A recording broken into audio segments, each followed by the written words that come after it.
Welcome to another installment of Inside Reality. We're with you.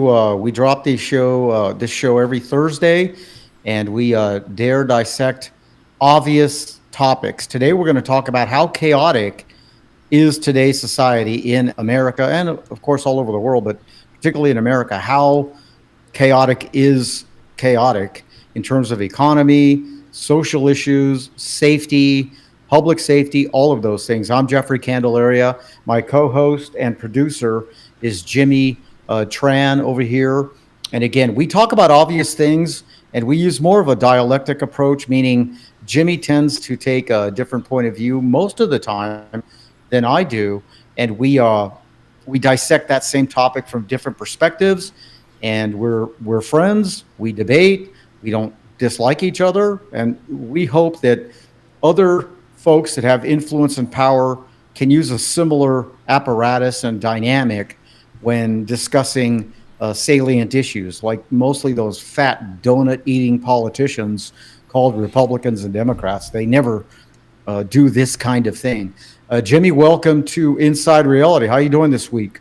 I'm doing great. Thank you. Thanks for the introduction. It's good to have conversation, not just from agreement. I mean, certainly the ground rule of our agreement is that we respect each other, and so that's the first part. And then, it's not about ad hominem attacks on each other, oh, you're an idiot, whatever. I mean, I suppose we could say that from time to time, but that's not really productive when we want a conversation, right? And so having conversation the way we're doing it, where we're actually breaking down a topic and then bringing out different perspective and then making a case for that particular perspective. And sometimes I know that for me, I do that just as a practice, not necessarily, as an agreement with that perspective. I just use that as a way for me to say, okay, well, if that's the case, well, what does that lead to, and how does that bring about, the outcome, this or that. Like, for instance, one of the last episodes we talked about was the moon landing, right? And so one of the follow-up questions that I had was the moon landing faked or not? The first moon landing, yeah. Yeah. So I was making the case that there was all this evidence that was pointing, to this fact, and you were on the other side of that argument, saying that it was not faked, it was real. And I was making the point that yes, but that might be true, but then what about all this evidence that shows that it was faked? How do we address that? And so that would be my follow-up question to that particular conversation, that is like. And so, by the way, this is Inside Reality. Subscribe if you'd like to sponsor the show or get some merchandise. You can get a hold of Jimmy Tran. How can we get people to subscribe and to espouse the show? So in our description and on our website, InsideRealityPodcast.com, you can join us on Patreon. That's a way for you to support us in this effort. I'm working on some merchandise and stuff like that will be out soon, and that will all be on the website once the website, the website, the basics, so that you can catch the latest episodes and stuff like that is on there. But as far as merchandise and stuff, we'll have that here in the next month or so. Yeah. And today we're going to talk about how chaotic is today's chaos. People are complaining about eggs and everything's expensive and housing and all these hobos everywhere and homeless people and illegal aliens and crime. And we're going to talk about how things were in 1968, for example. I'm going to talk because I was a little kid, 1968. I'm going to remind people how chaotic things were then. The Vietnam War, the Civil War, World War I, World War II. The Battle of Verdun in 1918, 1919? Something like 500,000 people died just in that battle. You're talking about 500,000 people. The Battle of Antietam, what was it, Gettysburg, over a couple of day period in 1864, 1863 in Pennsylvania. 300,000 people died in a 3 or 4 day period. So, we talk about all the stuff that's going on now. Let me remind people, the chaos going on has gone on in this thing called the human condition over the last 50,000 years. Look at my friend over here, Julius Caesar, when he wiped out the Gauls, when he wiped out parts of his own citizenry when he remarched in to take Rome in 43 BC, I think it was, and he was named dictator. He was essentially the first emperor, but it was called dictator at that particular time in the Republic. And the chaos that ensued during those battles, the war versus Carthage and Hannibal. I mean, hundreds of thousands of people would die in some of those battles. And again, there was no running water for the citizens in Carthage or Rome, So as bad as things are, we're a pretty spoiled society. And so we're going to talk about that today on Inside Reality. Yes. And, I think that because we live in such a world where... What kind of world? Well, we live in a world where we have certain things like instant gratification or instant, noodles and whatnot, right? So we see things more in a dynamic way than in history past, right? And so as a result of that, the chaos looks even more magnified because of that. I mean, if you really think about the reality and the crux of it, right? Think about that for a moment. I mean, imagine if you had an incident. Let's say it was like a protest, like we see, in today's world, right? Protests are very common, or rallies and stuff like that. But you don't get news of that because the horse and buggy and whatever transmission method, right, of the day, carry that message of what happened from here to there takes weeks and months, right? So now imagine that, happening even more rapidly, right? I mean, that to me is part of what fuels some of this chaos. I think you make a good point.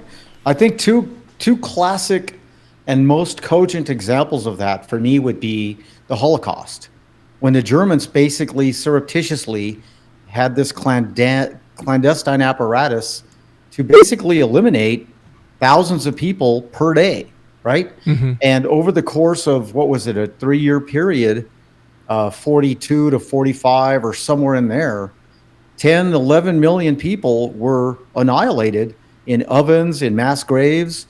We're talking about mostly Jews, but also mentally ill people, Slavic people, gypsies, others, homosexuals. A lot of minority groups.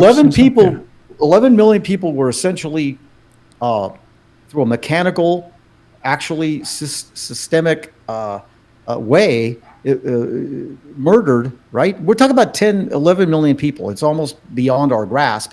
And you're right. Even some of the old German people living in Bavaria and Dusseldorf and Berlin and other parts of Germany, they were unaware of some of this going on. You're right. Yeah. And in fact, I think, if I remember, and I'd like you to chime in on this, when Eisenhower and his people finally took over Berlin and Germany in May 45, correct me if I'm wrong. Yeah, that was April. He insisted that the German people living in those communities around Dachau and other of those Holocaust villages actually see the carnage. Remember, he made, I don't know if you remember. Yes, I remember that. He made so now the German officers and German soldiers that have now been decommissioned because they lost were under gunfire, forced to see the carnage themselves, and the villagers living in those nearby areas, the Germans themselves, the German people, were forced to walk through those camps and see the carnage, because you're right, to your point, the world wasn't aware of that slaughter, that's unparalleled slaughter. The other example, I think, is during Vietnam, in the early stages of Vietnam, maybe from 64 to about 67 or so, Americans weren't aware of the slaughter going on. Yeah. It was 1969 when, at the height of Americans losing their lives, when on CBS, NBC, and ABC, they would show on the nightly news broadcast at 6 p.m. throughout whatever time zone you were in, California, Mountain, Central, and Eastern, Americans were finally seeing American soldiers slaughtered everywhere. Mm-hmm. And I think it came to an apex when, if you remember, there was a little girl naked escaping napalm, and there was a photograph of her. And then when that one South Vietnam, I think he was a captain, shot on live TV either a Viet Cong or the North Vietnamese soldier, did you, or citizen? Remember that on live TV? Shot him dead. I don't Anyway, think, I do. yeah, And yeah, those two horrific images finally brought to the attention of mostly American, youth, that this war needed to end. But you're right. Before that, Americans were kind of shielded from the carnage going on. yeah. Well, that raises an interesting question or interesting point as well, because so we know now the assassination of JFK, Yeah. right? Was that broadcast? I don't remember. No. I know that the Zabruta film, that was captured, that had captured the video, but then that was then confiscated and then analyzed. It wasn't confiscated. Zabruder sold it to Life magazine. And I'd like you to expand on this, but let me just kind of introduce something that I think will expand your insight on this. People think that assassination, which we've all seen, his head blown up, America didn't see that until 12 years later. Yeah, well, on that's my Geraldo. point. Yeah. 1975 was the first time on Geraldo Rivera, whatever the hell his show was. Yeah, yeah. The first time when that footage was actually seen in mass. Yeah, yeah. Well, because that was interesting, because contrary to, not contrary, but and the antithesis of that, right, is the recent scenario where, with the assassination attempt on Trump in Yeah, you Butler. saw it everywhere. Yeah. I mean, that was actually a televised. Now imagine if that was successful, whether it was a conspiracy to create that scenario or not, right? I mean, there's a whole other conversation on that. Right. But imagine for a moment that if it was staged and the guy missed. I mean, talk about the risk that was being taken, for that kind of a scenario, right? I mean, so to me, it's like, can you imagine somebody willing to do that, right? I mean, right? To say, okay, I'm going to trust you to just graze me without killing me, right? I mean, that's the conspiracy, on the conspiracy side of saying, well, that was just a stage. How does that relate to, again, Inside Reality, folks? Jeffrey Candelaria, Jimmy Tran, subscribe. Today we're talking about how chaotic is chaos today, and I'm arguing, I think even Jimmy, perhaps, things are a lot more chaotic in other parts of the human condition. But I'm not clear as to what you're saying right now is related and germane to this point. Well, why I brought that up is because, I mean, imagine if they were successful and they did the JFK scenario, but on live TV, okay? That would have changed the whole dynamic of our world. I mean, talking about people, I mean, because I know it's hard to imagine just what people will do until it happens, and then you see kind of what comes about, right? And so you have a populist candidate like that, right? And it's about Trump. You're saying in this case, if Trump, that little weirdo would have successfully blown Trump's head off in July on live TV, I mean, it's a very different. So I mean, if you look at everything that we've seen, from 9/11 even, right? I mean, it wasn't live. It was reported live as it was happening, but it wasn't live when it happened, right? And so you have a different emotion. And I mean, so imagine if people were watching, whatever it is, it was watching the event of 9/11, in terms of the towers, right? And it hadn't been, there was no crash yet, right? And they were there, and all of a sudden you have this crash, and then you have this collapse, right? I mean, so psychologically, as a mechanism of control and mechanism of trauma, if you will, right? I mean, trauma is a big issue in terms of how you manipulate large swaths of people. I mean, we see that through various experiments like the Milgram experiments and others, right? I mean, you have these scenarios where you Milgram experiment. Here's the thing about this show. I'm not going to let this slip by. Unlike other stupid shows, when you just introduced the Milgram experiments, you assume everybody knows what that is. Like on other shows, when people use all this nomenclature, and most people don't even know what the hell we're talking about. The Milgram experience and the Milgram experiments very briefly in the early 60s, I think, had men in capes and dressed up like authority figures, doctors, I Correct, think, doctors. Yeah. and would use this control group to like electrify people on the other side of a window, and like 90% of all people Just went all the way. Yep. actually electrocuted people on the other side of the window who were pretending to be in pain, which demonstrated that people follow authority like Correct. sheep.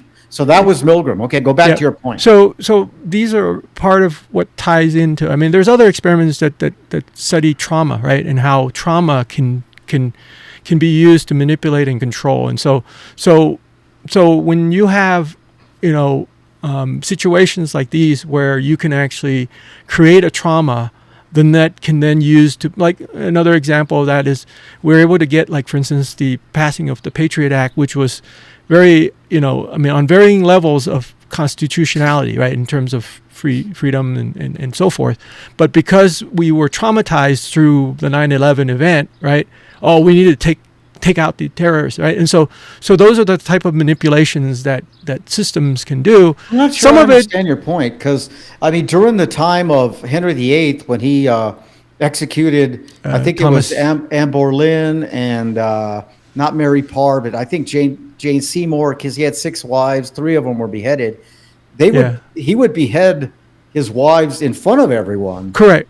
To demonstrate their, I guess their lacking of support of the king, and to demonstrate his authority. Number 2, if Trump would have been, annihilated, his head blown up in July. I was watching that particular, because I voted for Trump, whatever. But I was watching that on live TV. It was like 3 p.m. Mountain Time in July. Had his head been blown up, I don't agree with your point. I'll be concise here. I think half the country would have delighted in that. I absolutely would delighted. And when Kennedy was assassinated, had that been broadcast live, that was 12 noon or 1 p.m. local time in Dallas on a Friday on November 22nd. I think 80% of the country would have mourned his death, as I think they did, in a more dramatically traumatized way. But I think because of this binary, schism, I think half the country would have delighted in Trump's head being blown up. Absolutely. I'm not saying I think that there's a big difference between 63 and today. Yeah. Well, I guess what I'm getting at is that trauma can be a very insidious thing that that can be utilized, whether to move one direction or another. When it comes to that kind of stuff, that's the main point that I'm trying to make. If you want to sow chaos, right, the way you sow chaos is by creating scenarios in which certain things happen that may be contrary to what the expectations are. The way I'm using chaos is lack of order, lack of structure. When it causes people to be confused and scared. Yeah. So to me, the chaos I'm using in this episode, we're talking about how chaotic is today's chaos, and I'm arguing it's not that chaotic if you really compare it to 1968, which I'm going to get to World War I, World War II, the Roman Empire, the Persian Empire, the Carthage Peloponnesic Wars, the medieval times when people didn't have running water, the bubonic plague, when 1/3 of Europe, died because of bubonic plague. So we have it pretty good today, but I think you're saying that because of this stupid little device here, people can instantly see how bad things are, where at other points in the human condition throughout the last 50,000 years, people were shielded for some of that. First of all, because there was a surreptitious effort to keep, that kind of chaos from being promulgated to the world, like the Holocaust. And 2, there wasn't the apparatus or infrastructure to instantly show the chaos or the carnage. I think that's part of what you're arguing, right? Correct. And because of that, it has a different level of effect, right? I mean, it's one thing to be there when it happened, and it's another thing to recall it or to imagine it or even to hear it you know, secondhand, third hand, or whatever, you know, through various Yeah. mechanism of communication, right? Yeah, because people weren't aware of the Holocaust till the Nuremberg trials, like Yep. several years after World War II. And even then, half the world didn't have a TV set that didn't see those Correct. reels, those footages of Yeah. the mountains of dead Jews and homosexuals and Slavic people and gypsies, right? Yep. Yeah. Yeah. And so this is what I was getting at, is that depending on your attempt to try to manipulate public opinions or you know, the direction of whatever you're trying to do, right? I mean, it's easy to use one versus the other. And so, I mean, I think if I remember correctly, like for instance, in during the, you know, so it was the Arab Springs, right? You remember back when Obama was president at the time, there was this incident I called try Arab not to Springs. remember his presidency, actually, but yeah. Well, there was this episode that I remember. There was I saw it on a TED Talk, right, where there was a guy that spoke about his. Once his again, inside reality, TED Talk. Does everybody know what a TED Talk is? What's a TED Talk? Very briefly. So TED Don't Talk is assume just things. basically Don't assume things. a series of lectures and Okay, ways, lectures. Okay. things That's that what a people TED Talk share. is. It's not Lectures. just lectures, but things that people share. I mean, information and ideas and thoughts and Okay. stuff. Anyway, I just remember watching one episode where this gentleman, either he was the one that, so I don't want to say that this is part of the Arab Spring, but it was definitely included in that same period of time. Right? Define Arab Scream. Arab Spring for our viewers. It was just a period when there was I don't remember, I don't know the specific definition of that, but it was a time when there was I guess a lot of the collapse of various groups, like I think Egypt and Syria and some other, you know, during in the Middle East there. So That sounds a little vague to me, but anyway, what's your point here? I- Again, we're talking about how chaotic is today's chaos, and I'm So- saying it's not that chaotic. So I agree with you on the level that it isn't as chaotic as it might seem, right? So, but there is still a level of chaos that's created because of, you know, of again, like I said, media and so forth. And so, Well, I'm not arguing that so- there's not chaos. I mean, you've got violence and all that. I'm just saying, relative to other points in history, we have it pretty well, pretty good. And everybody thinks that it's dichotomized here. I've argued that too. But I would remember as a little boy, people should look up the year 1968. You had the assassination in April of Martin Luther King. In June of that year of RFK, John F. Kennedy's younger brother, who was probably going to win the presidency. yeah, Okay, and he was assassinated 2 months right after Yeah. Martin Luther King, and then you had the almost the height of the Vietnam carnage going on, both with the North Vietnamese losing millions of lives. Okay, millions of lives, and to that point in '68, America had lost about 35,000 American troops. The carnage going there. All the carnage. Oh, by the way, the unadulterated, palpable, insidious hatred for Richard Nixon by swaths of populations, particularly under 30 years of age, and the riots that were going on throughout college campuses, and also the Democratic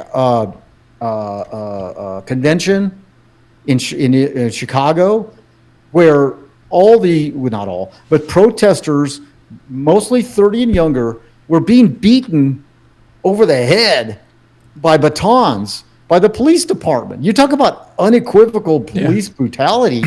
I'm just saying 1968, as bad as we think things are, you know, there's a schism and gulf and dichotomization going on today. That year and in that time frame, 68, 69, 70, America was as divided as we are today, or even more. But to your point, we didn't have this to instantly promulgate those incidences of police brutality and all of that. And my point is this: Nixon was hated as much as Trump is hated. I would argue he was hated as much or more. Yeah. Well, the other side I mean, mostly young populations. Yeah. Well, the other side of this thing, when it comes to chaos, in terms of with the technology and the communication and so forth, that I would also build the case that very opposite of it is true as well, meaning that actually we actually have more chaos today than we do. And here's why I say that is but the problem that we have, or maybe not the problem, but the situation we have today is that chaos is relegated to this online kind of world. And so because of that, also we don't see it as physically as much possibly. And so that actually may be another condition that the chaos that we're seeing online is actually the real chaos. But because people are able to do it there, they're not doing it out on the streets. And so that's another. I'm not sure what your point is. I'm not grasping the thrust of what you're saying. So now imagine for a moment like for instance, with the Vietnam War and with the the assassination of Martin Luther King and then RFK, right? So imagine all that scenario happening, all right?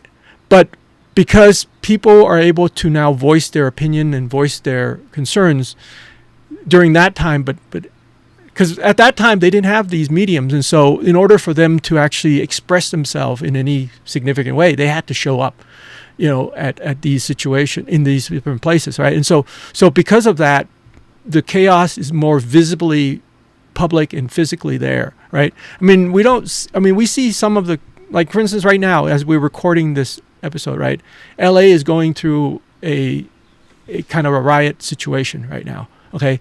Because of what was happening and with ICE and everything in LA, right. Okay? Right. So you can't say that there's not a lot of chaos there. Certainly, the people that are are there is chaos there. I'm not saying there's not chaos. There is. But Trump ordered the National Guard out, I think, or the guy. Well, it activated. The guy with the greasy hair ordered it was either Trump or Newsom, but now you've got National Guardsmen out there trying to quell and squelch the riot, which I agree with completely. Because if you don't have law and order, you have chaos. Yeah. So anyway, I'm not sure what your point is here. My point is that sometimes we observe chaos, right, in a way that because there's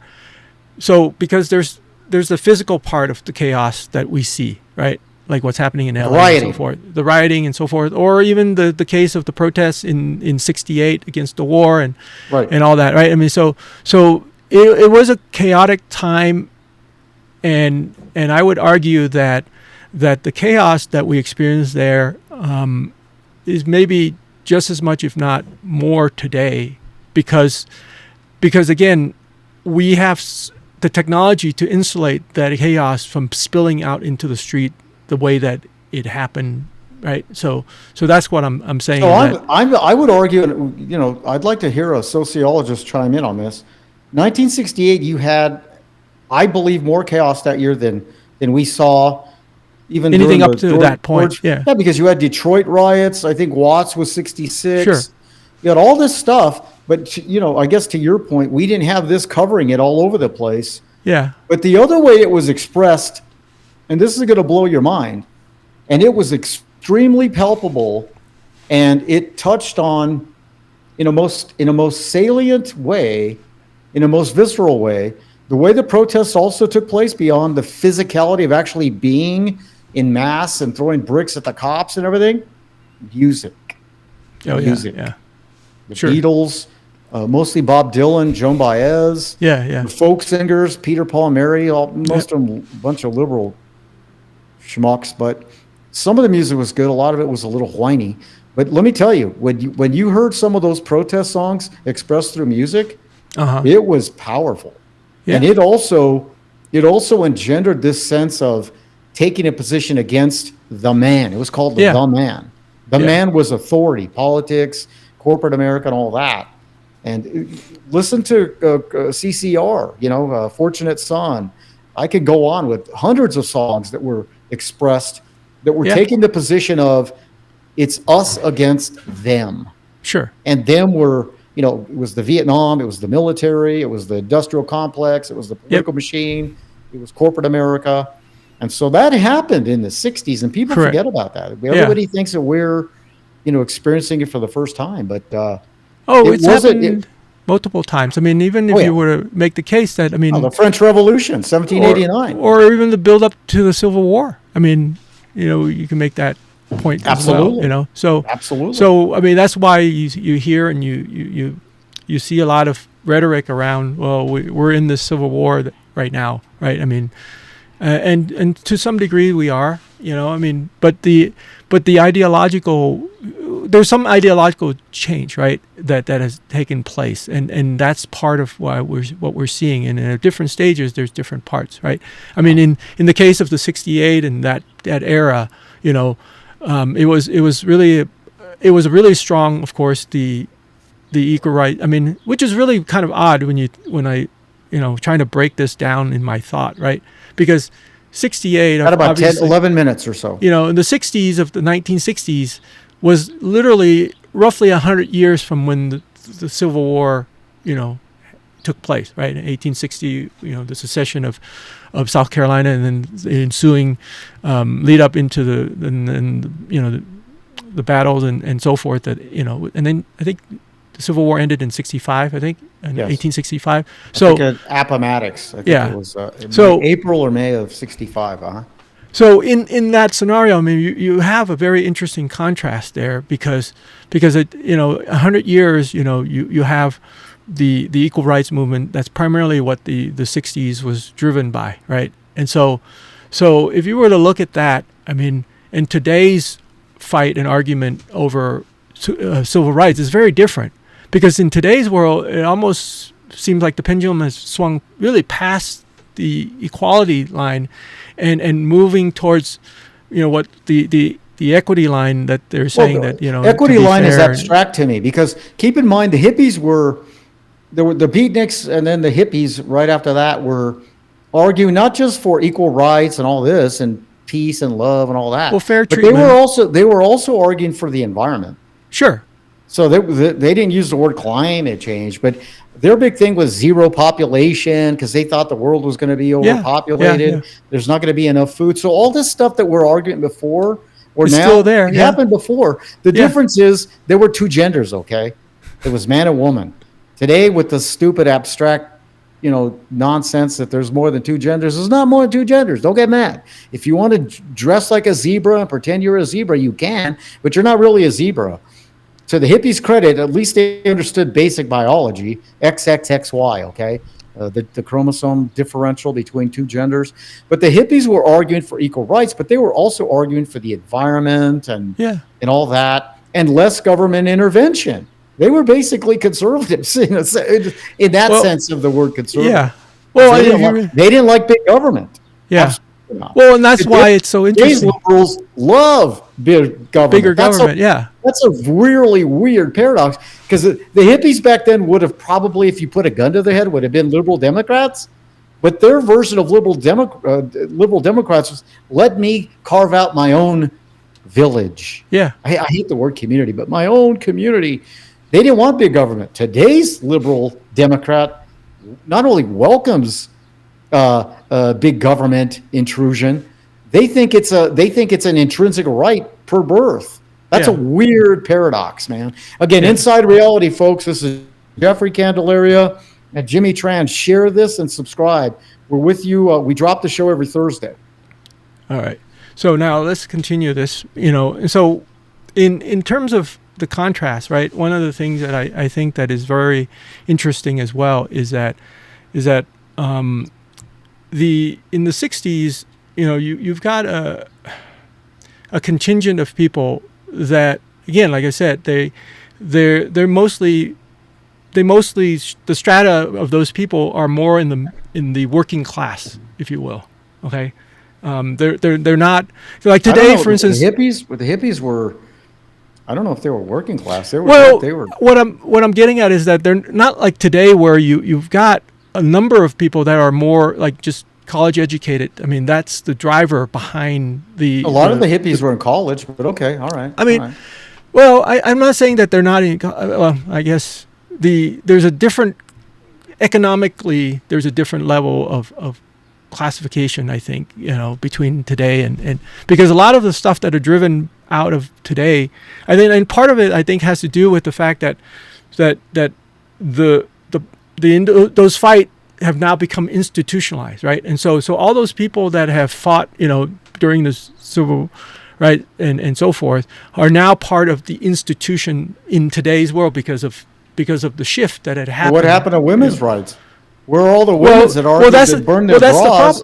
Yeah. How come they're not arguing for men playing in women's sports? Whatever happened to Gloria Steinem and all the Jane Fondas who argued for, I don't want to wear a bra, I'm women's lib, we should get equal pay. And now you've got men dressing as women, taking over their resources and stuff. Taking over those positions that those other girls have tried to achieve. Where's all the women's rights hippies now? Yeah. Where the hell are they?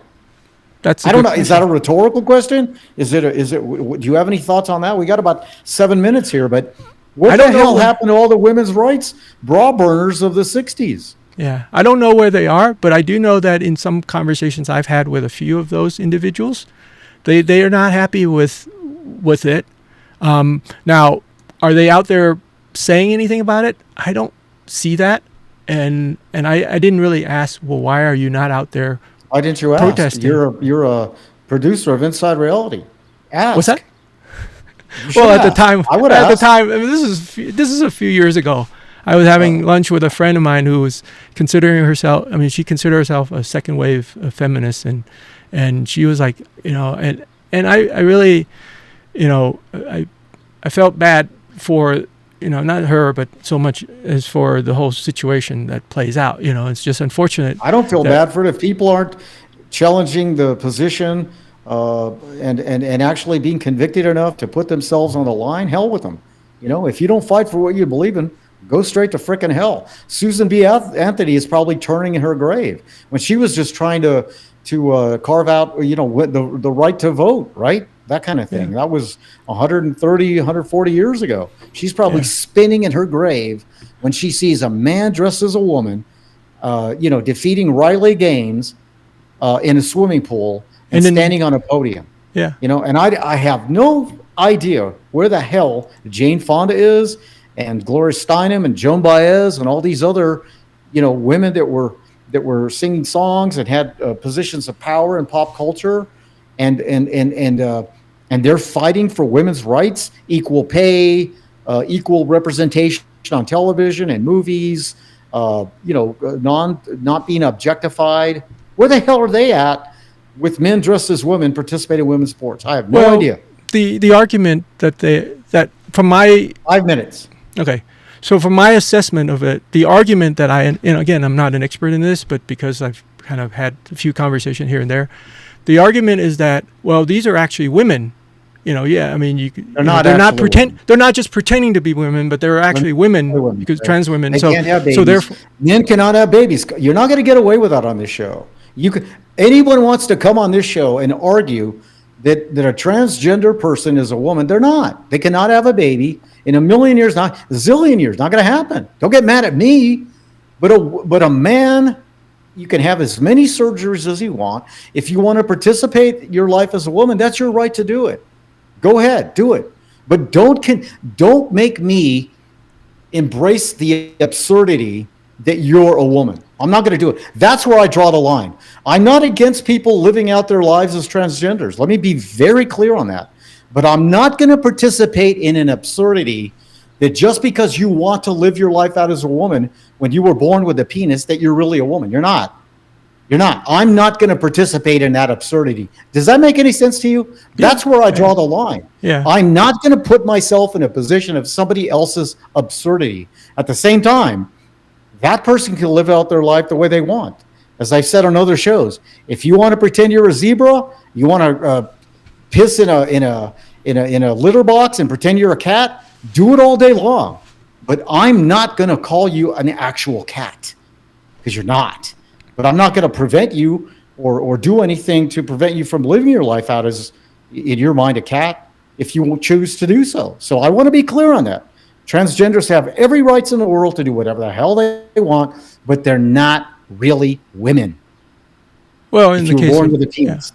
Yeah. Do you agree with that? I mean, it's not even a point of contention or agree or not. It's just science. It's biology. Yeah. No, I definitely Go on the record. You know, I want you to go on the record. What is your position on that? I If I mean, I'm in the same perspective as you in that regard, you know, in that the two gender, you know, and I also agree that individuals have individual rights to Yes. whatever that they choose to live, however they choose to live. Yeah. You know, where I have issues is if, you know, you're insistent that your reality is my reality. That's Correct. the first part. That's the part that I have, you know, because Yeah. I have my rights as well, and that's part where I feel Well, like it's not even a reality. being It's science. recognized. It's biology. Yeah, but it's not being. But that's the part that is being kind of like diminished, you know, in terms of, oh, we get our rights, but you don't get to decide, right? And so that's part of the fight. Science, here. biology, and that part of reality, that's not a debatable thing. It's not all right. I mean, I didn't invent biology and science and chromosomes, you know, some universal force and a series of events over, you know, Darwinian anthropological progress happened over millions of years. It's not a debatable issue. It's science and biology. But again, I think we're both saying the same thing. Correct. Transgenders have rights. They can do whatever they want. Where we draw the line, I think both of us agree, I'm not going to step into their version of absurdity. That's where I'm not going to participate. Now, there's also one other thing too, is that I know you mentioned about men having baby. Actually, it's what's interesting in that scenario is actually it was a woman that had become a man and then you know, had a baby, and so that's kind of, I know it's a really kind of interesting, kind of bizarre kind of way of reconstructing, and that to me is part of a woman became a man, had a baby, but she was born as a woman. Okay, so don't. But that's the man having. That's where they. That's how he was never a man.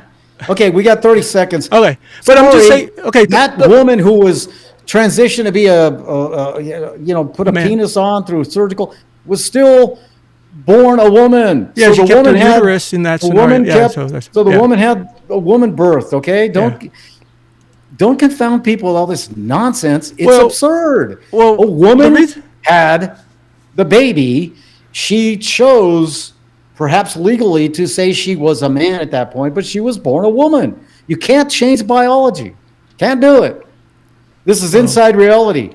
Jeffrey Candelaria, Jimmy Tran. Any concluding thoughts? You got 20 seconds. So I just want to point out that this is part of the chaos, right? I mean, we were talking about chaos earlier, right? I mean, so the chaos is about creating confusion as well. And so whoever and whatever the mechanism that is putting this out is actually sowing this so that the confusion and I mean, because if you look, you can see that that's actually part of a, if you will, military action as well, potentially, right? I mean, if we want to really drive into this, it's not as chaotic as we think, folks. Thank you. Inside Reality.